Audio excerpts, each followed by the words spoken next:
Romans 12, ang ating topic ngayon. For our scripture, Romans 12:1, I appeal to you, therefore, brothers, by the mercies of God, to present your bodies as a living sacrifice, holy and acceptable to God, which is your spiritual worship. Do not be conformed to this world, but be transformed by the renewal of your mind, that by testing you may discern what is the will of God, what is good and acceptable and perfect. For by the grace given to me, I say to everyone among you not to think of himself more highly than he ought to think, but to think with sober judgment, each according to the measure of faith that God has assigned. For as in one body we have many members, and the members do not all have the same function. So we, though many, are one body in Christ, and individually members one of another, having gifts that differ according to the grace given to us.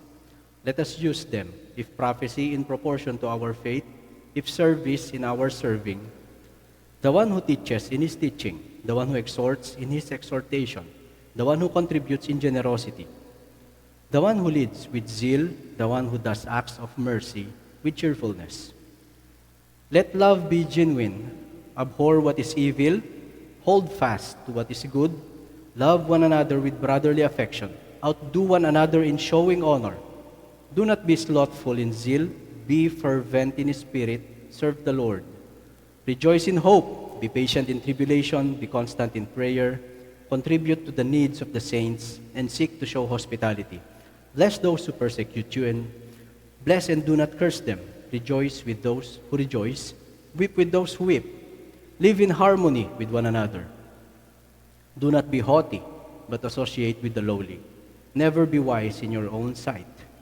Repay no one evil for evil, but give thought to do what is honorable in the sight of all.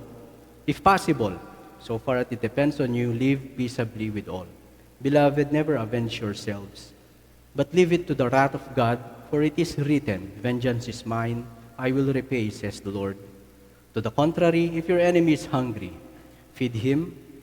If he is thirsty, give him something to drink, for by doing so, you will heap burning coals on his head. Do not be overcome by evil, but overcome evil with good. While the passage is a whole preaching in itself, given instruction sa Panginoon, it's interesting na may mga parts sa Bible na kung saan it presents itself as an abstract. Di ba? May mga abstraction sa Bible na kung saan it's almost impossible to understand in its context. For example, in Colossians 3:1, if then you have been raised with Christ, seek the things that are above, where Christ is seated at the right hand of God. Set your minds on things that are above, not on things that are on earth.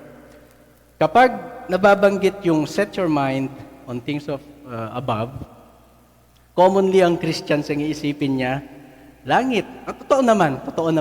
Alang rod ang langit nasa impyerno, di ba? Ang langit nasa above, totoo yan.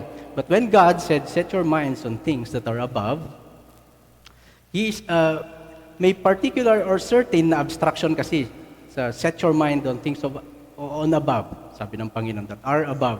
Oftentimes, ang Christians, he thinks of the pleasures of eternal or infinite pleasures ng heaven kaagad. Na, yung mind mo, ini-imagine mo na gold, di ba? Gold ang lupa, gold ang daanan. One time, preach din ng ating pastor yung maraming puno. Di ba? May mga tree of life, infinite tree of life, yung mga ganyan agad.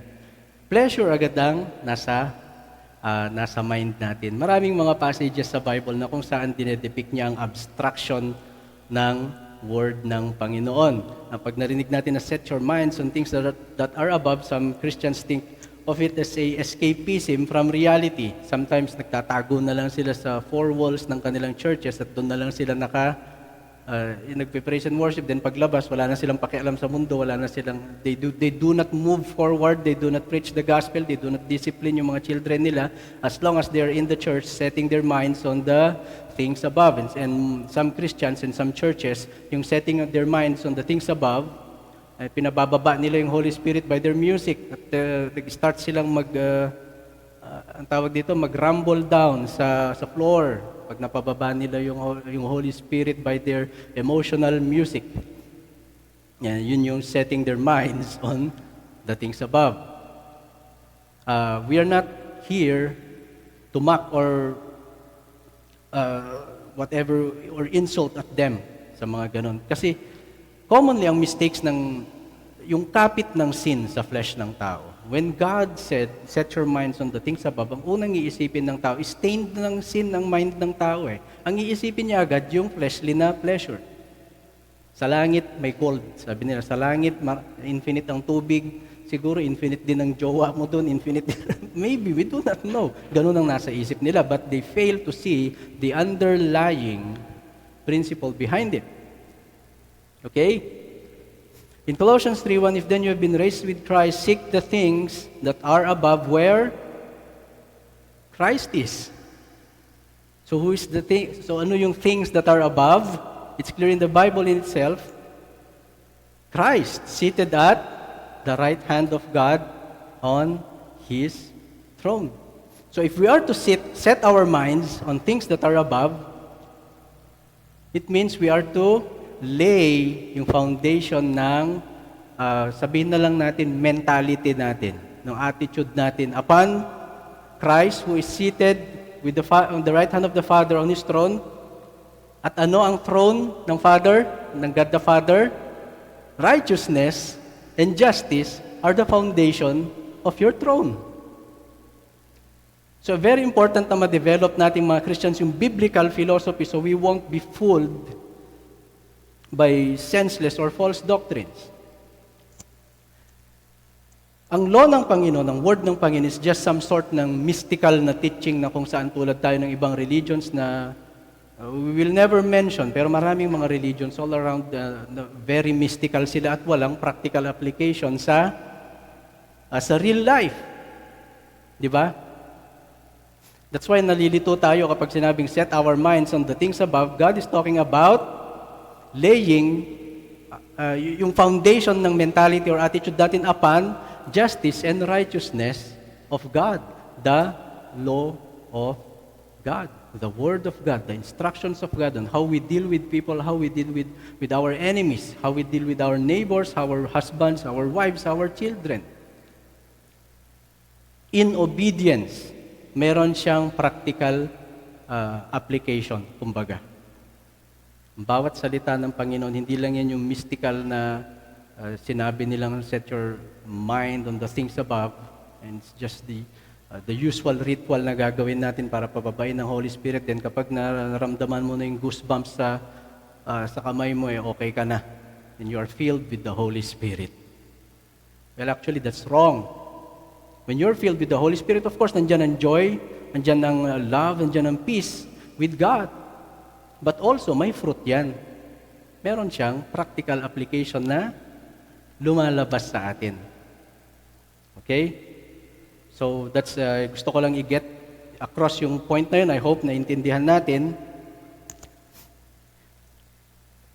Now, in Romans 12:2, do not be conformed to this world, sabi ng Panginoon, but be transformed by the renewal of your mind, that by testing you may discern what is the will of God, what is good and acceptable and perfect. Do not be conformed to this world. Straightforward ang ang discussion natin for today. To be conformed means to shape to shape your behavior, your beliefs, your attitudes to match a specific standard, pattern, or group norm. It involves adapting to fit in, comply with rules, or become similar in form to an external influence. Sino rito yung mahilig gumamit ng salitang kumporme? Naririnig ko yun kay Tita Nelia minsan. Conformen, gano'n na siya. Ibig sabihin ng conforme, kung ano na lang yung nasa paligid mo, sige, conformen, aramidim detan. Conforme, isahog mo na yung kamatis sa igado. Conforme, ikamtisili, tiparian, gano'n. Conforme, kung ano na lang yung nandyan.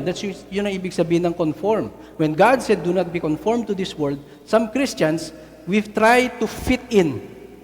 Nagko-conform, instead of being conformed in the image of Christ, we are being conformed to this world. Do not be conformed to this world, but be transformed by the renewal of your mind. Do not be conformed to this world. Maraming mga Christians yung nagfo-fall because they try to please society. They try, there are even churches na nag-agree na dun sa hindi na pwedeng disiplinahin o paluin ng anak because they try to conform dun sa emotions ng bata, dun sa child psychology na baka may child trauma daw siya paglaki niya. Yung mga ganun. Sa schools. And recently, see what happened. Last time, meron na namang binugbog na teacher dahil sinita yung earrings. So pumatol sila dun sa guro. Talagang inano nila nakita sa video na talagang ginulpi nila yung guro. Then meron din yung isa naman na 19-year-old, he attacked another teacher to death. It's easy as that. Ang mundo, it's very chaotic. Why? Because man, he is his own God.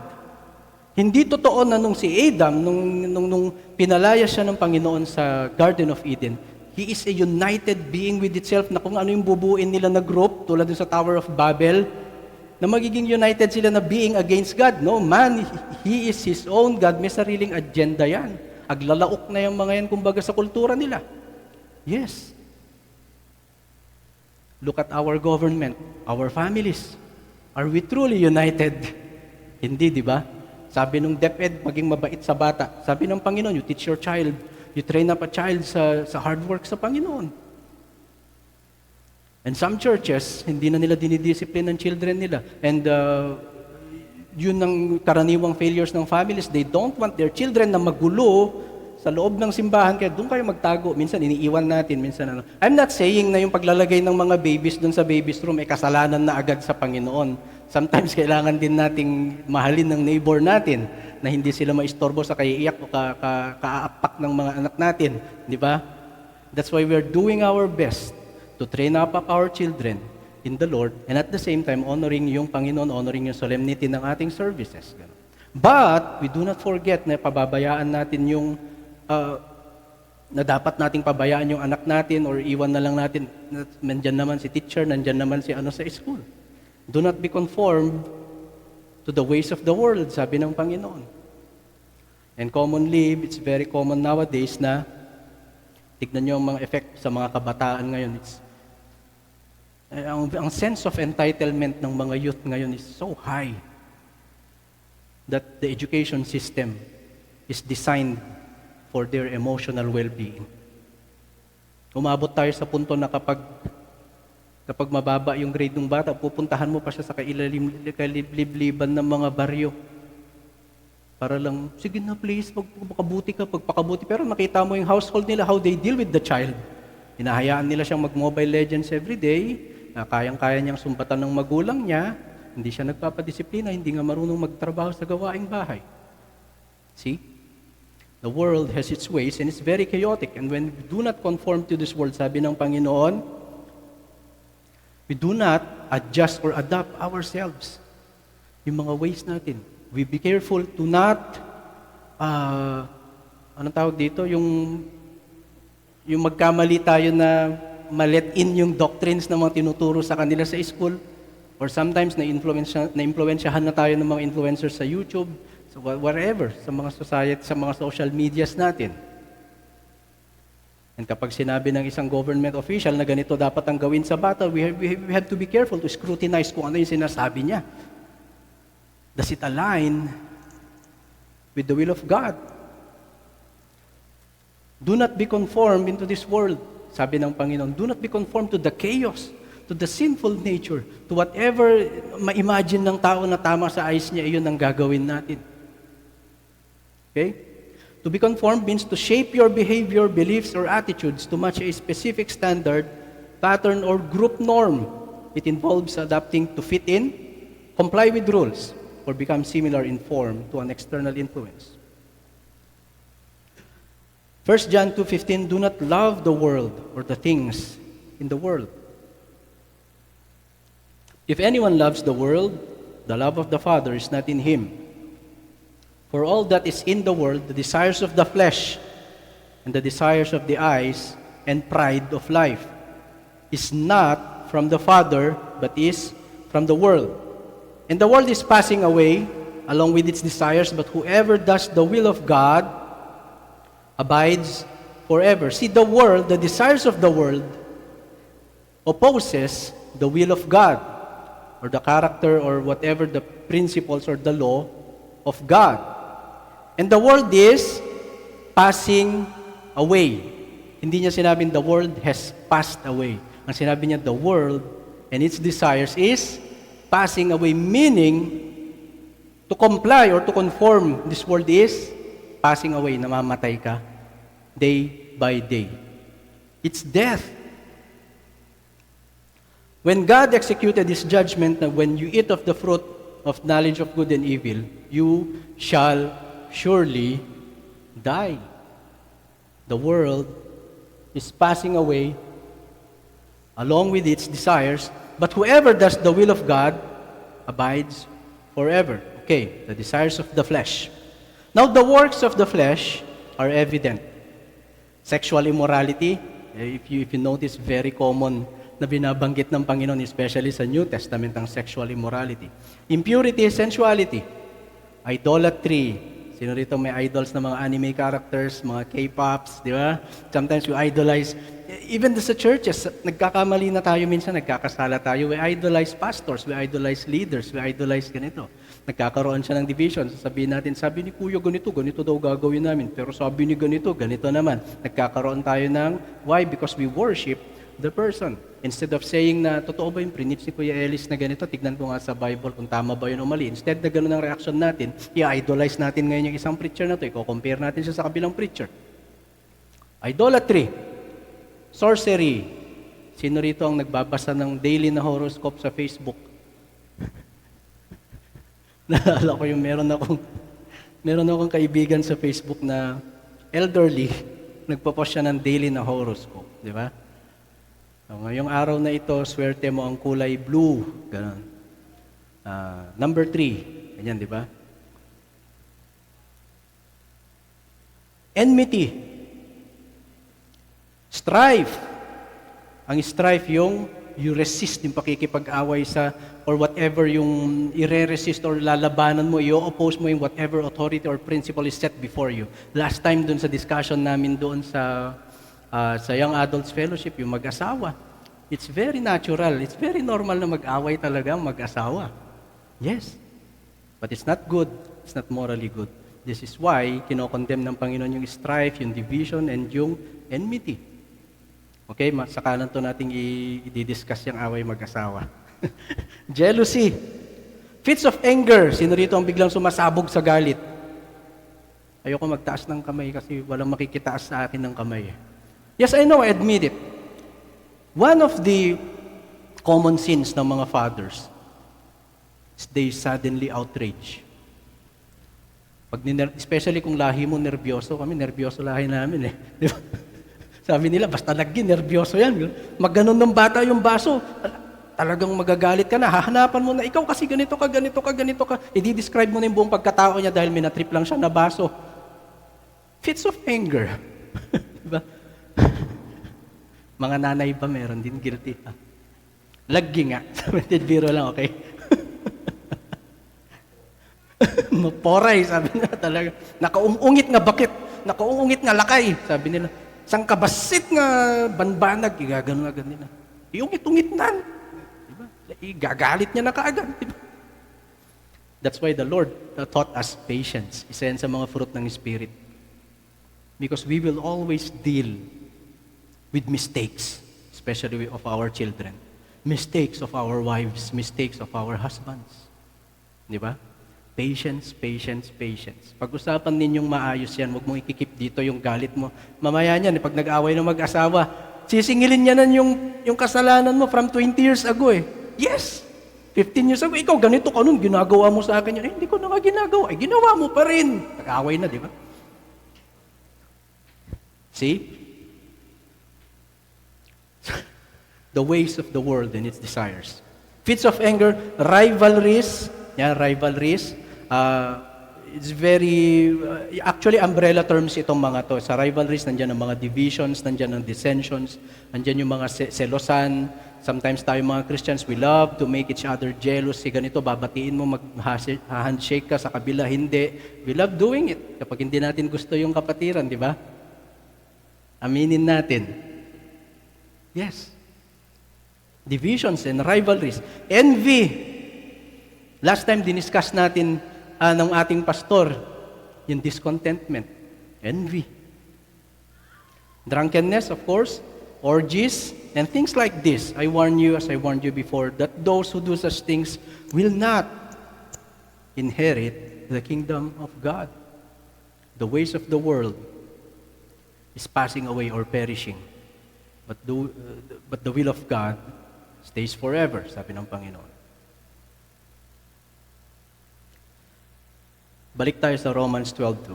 Do not be conformed to this world, but be transformed by the renewal of your mind, that by testing you may discern what is the will of God, what is good and acceptable and perfect. Now it's interesting.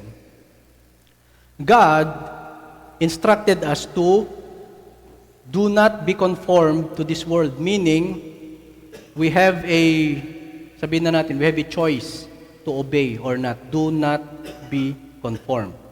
Pero ang kalakip ng law na yan, but be transformed by the renewal of your mind. See, God did not say na do not be conformed to this world, but transform yourselves. He never said that. Sinabi niya na, but be transformed. Meaning, our obedience to na hindi tayo mag-conform sa world is through an external power who will renew our mind. Ibig sabihin, hindi natin pwedeng, yung obedience natin to not conform to the world, to obey the word of God, is true by the transformation of an external source. He never said na do not be conformed to this world, but you transform yourselves. In contextual sa biblical na aspect, but be transformed by the renewal of your mind. Because we cannot renew ang sarili nating isip. Lagi nga nating sinasabi na, hindi, magbabago din ang isip yan. Hindi nagbabagong isip yan, nagpapalit lang ang ugali niyan. Ang tunay na pagbabago ng isip is the renewal of our mind through the Holy Spirit. Okay? Now, the renewal of mind, the act of making something new again, extending its validity or restoring it to a fresh condition. In biblical context, it is the act of restoring the mind to its original purpose, design, and nature. Now, God said in the Bible, His mercies are renewed every morning. Hindi one time yung pag-renew sa mind natin. The Lord understands that. Na tayo talagang, mayroon tayong mga sangkabasit na mga kasalanan at patuloy niya tayong sinasanctify. This is why every morning, ang mercies ng Panginoon, nire-renew niya rin. Nire-renew niya rin yung forgiveness, nire-renew niya rin yung mercies, yung understanding, yung kindness sa atin. The renewal of our mind. Now,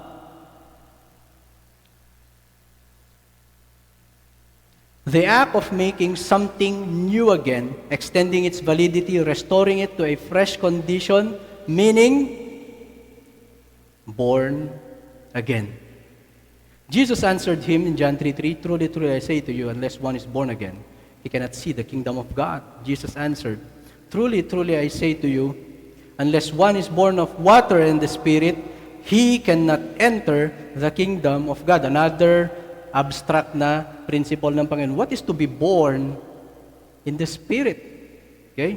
In Ezekiel 36:26, in the Old Testament, nireveal ng Panginoon what is to be born in the Spirit. "And I will give you a heart, a new spirit I will put within you yung ugali natin, babaguhin ng Panginoon yung heart natin, and I will remove the heart of stone from your flesh and give you a heart of flesh. And I will put my spirit within you and cause you to walk in my statutes and be careful to obey my rules. To cause us to walk in the Lord's statutes is to not be conformed in the ways of the world, but it has to be done by the Holy Spirit, by the renewal of our mind. Ibig sabihin nun, God will teach us to bear the fruits of the Spirit, which is love, joy, peace, patience, kindness, goodness, faithfulness, gentleness, self-control. Against such things, there is no law. The fruit of the Spirit opposes yung ways ng world because it never conforms with the world. Love. O yung sinasabi po ng Panginoon dito na love ay hindi yung may asawa ka na nga, pero dahil love mo yung neighbor mo, di ba? Love ko nga yung neighbor ko kaya mag-loving-loving kami. No, it's not that kind of love. Hindi rin siya yung love na sinasabi ni Vice Ganda na love wins, love rules daw, love will always win, tapos puro kabaklaan naman ang ginagawa. Kasi nga, mahal mo siya eh. That's not love. Love does no harm to his neighbor, sabi ng Panginoon. First, ang love is defined by God. Bakit? Because He first loved us. Ibig sabihin, hindi natin magagawa yung love na yan hanggat hindi natin naiintindihan, ina-accept or ina-exercise yung love ng Panginoon na binigay niya sa atin. What kind of love? Mercy, grace, patience. The way Christ died for us. The same way na ganun din ang gagawin natin sa kapwa natin. Maging patient tayo, maging merciful tayo, maging understanding tayo, maging gracious tayo sa kanila, sa kanilang pagkukulang. Love, joy, peace, patience, kindness, goodness, faithfulness, gentleness, self-control. Against such things, there is no law. Okay? Nakalimutan kong i-delete. Sorry. So, isingit na natin. In the renewal of our mind, meron din si instruction ng Panginoon na so whether you eat or drink or whatever you do all to the glory of God. A lot of Christians, isisingit na lang natin itong maliit na snippets na to. A lot of Christians nami-misunderstand nila sometimes, they do things for the glory of God. Ang instruction ng Panginoon is do all to the glory of God. There's a subtle difference sa ginamit ng Panginoon na statement, okay? When we say you do things for the glory of God, the glory of God is just an inclusion. Parang naisali lang, naikamang lang siya sa ginagawa mo. For example, magpapakagaling ka sa sports, magpapakagaling ka sa career mo, at konting thank you lang sa glory ng Panginoon. Pero para bang mostly, yung sarili mo ang gino-glorify mo, tapos magte-thank you ka na lang sa Panginoon. No, glory to God, ganon. However you did it, however you reach your career, your business, hindi na nangingialam ang Panginoon. Ibig sabihin, nangurakot ka, kaya ka umangat sa buhay, sumipsip ka sa mga ganito, sa ganyan, marami kang mga backers, marami kang ginawang illegal, umangat ka sa buhay, tapos sasabihin mo, Lord, it's all for your glory. We treat the glory of God as an inclusion lang, kasali lang siya. Okay? But, ang sinabi ng Panginoon, so whether you eat or drink or whatever you do all to the glory. Ibig sabihin ng to, we intend, may intention na whatever ang gagawin ko dito sa life ko is to glorify God. Halimbawa, pag nag-away kayong mag-asawa, nakatingin ako lagi sa mga mag-asawa. Pag nag-away sa mag-asawa, how will we respond sa asawa natin to glorify God? Ang ibig sabihin po ng glory, it reflects yung character ng Panginoon sa life natin, sa mga salita natin.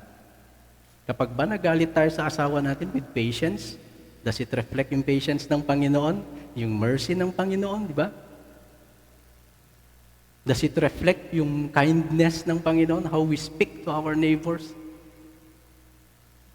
Whatever you do all to the glory. Ibig sabihin, ang purpose, ang actions, or ang intentions ng mga words and thinking natin is to glorify God. It's not for the glory of God. It's to glorify.